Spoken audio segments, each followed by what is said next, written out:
अभी तक अमेठी और रायबरेली के लिए कांग्रेस ने अपना उम्मीदवार घोषित नहीं किया है। 19 घंटे से भी कम का वक्त बचा है साहब। मतदान 20 मई को होने हैं, यानी कि प्रचार के लिए भी वक्त न के बराबर है। नॉमिनेशन की तारीख, आखिरी तारीख 3 मई है, शाम 5 बजे से पहले। उसके पहले कांग्रेस को अपने उम्मीदवार घोषित करने पड़ेंगे। और अभी अभी यह खबर निकल कर आ रही है, बताया जा रहा है कि अमेठी में एक रोड शो की अनुमति स्थानीय प्रशासन ने कांग्रेस पार्टी को दी है और राहुल गांधी जी के पोस्टर चिपक रहे हैं साहब। ये बड़े बड़े पोस्टर हैं राहुल गांधी जी के। उनके बहुत पुरानी तस्वीर भी इस्तेमाल की जा रही है इसमें। 2004-5 की तस्वीर ये दिखाई दे रही है। राहुल गांधी अब दाढ़ी रखते हैं, उनके बाल भी काफी सफेद हो चुके हैं, तो ये जरा पुरानी तस्वीर है साहब। बहुत छोटे और यंग लग रहे हैं, अब आजकल ऐसा नहीं दिखाई देते। तो ये हाल है अभी अमेठी का। यानी कि तो कुल मिलाकर आप देखिए तो राहुल गांधी की तस्वीर देखकर ऐसा लग रहा है कि भाई जो फ्रेश फेस आया था ना 2004 में, वही एक बार फिर से वापस आ रहा है। क्योंकि 2019 में स्मृति ईरानी ने राहुल गांधी को 55,000 वोटों से हरा दिया था। अब सवाल यह है कि क्या ये पोस्टर राहुल गांधी के लिए लगाए जा रहे हैं, क्योंकि इसमें अखिलेश यादव भी हैं? क्या ये पोस्टर किसी उम्मीदवार के लिए लगाए जा रहे हैं और रैली या रोड शो राहुल गांधी करेंगे? प्रियंका गांधी वहां पर रहेंगी, मौजूद रहेंगी, हिस्सा लेंगी, रायबरेली से उम्मीदवार के तौर पर सामने होंगी या नहीं, इसके बारे में स्पष्टता नहीं है।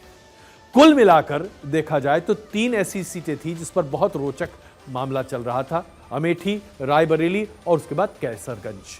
तो सबसे पहले कैसरगंज को आउट करते हैं, और वो इसलिए क्योंकि भारतीय जनता पार्टी ने अभी कैसरगंज से अपने उम्मीदवार की घोषणा कर दी है।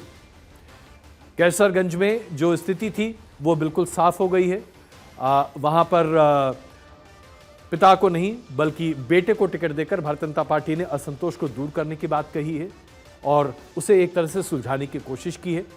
लेकिन अब आ जाते हैं अपनी पुरानी स्टोरी पर, अमेठी और रायबरेली। तो अब अमेठी और रायबरेली में क्या स्थिति है? भारतीय जनता पार्टी ने अमेठी में अपना उम्मीदवार पहले से घोषित कर रखा है। स्मृति ईरानी चुनावी मैदान में है। लेकिन भारतीय जनता पार्टी ने रायबरेली के लिए अपना उम्मीदवार घोषित नहीं किया साहब। यह भी देखिए असमंजस की बात है। भारतीय जनता पार्टी के रायबरेली के उम्मीदवार की घोषणा के लिए भी 19 घंटे से कम का वक्त बचा है।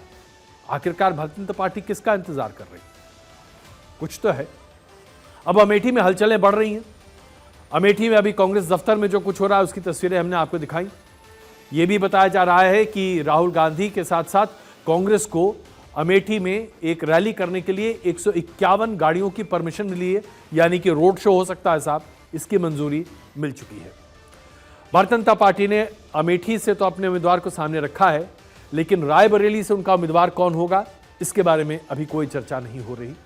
और जैसा कि हमने आपके बारे में कैसरगंज के बारे में कहा था, तो कैसरगंज में बृजभूषण सिंह का टिकट काटकर उनके बेटे करण भूषण सिंह को टिकट दे दिया गया है।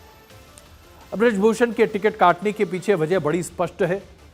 बहुत सारी महिला खिलाड़ियों ने उनके खिलाफ, रेसलर्स ने उनके खिलाफ आरोप लगाए थे यौन शोषण के।